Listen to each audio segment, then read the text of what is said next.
Hello, I'm Agriculture Secretary Tom Vilsack, and I'd like to welcome you to Washington, D.C.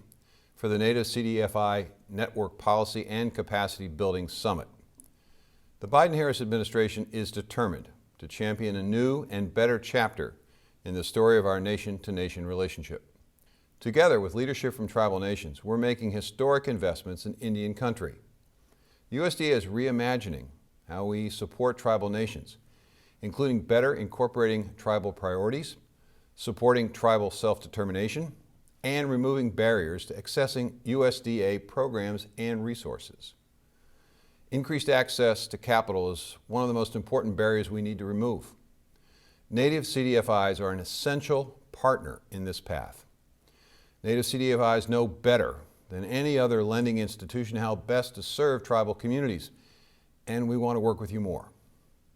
Recently, we provided funding to several Native CDFIs to expand home ownership opportunities to Native Americans living on tribal lands through the Native CDFI Relending Demonstration Program, supporting your work to provide direct loans to tribal citizens to buy, build, rehabilitate, improve, or relocate a primary residence on eligible land.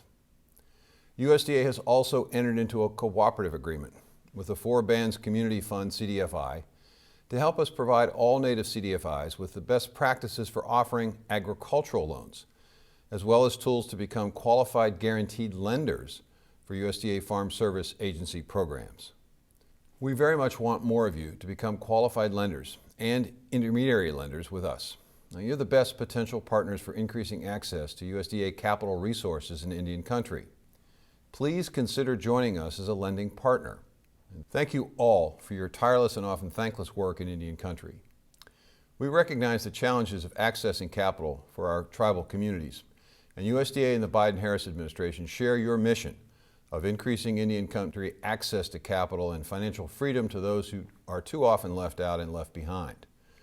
Together, we can move the needle and invest in a brighter future for Indian country and for all of America.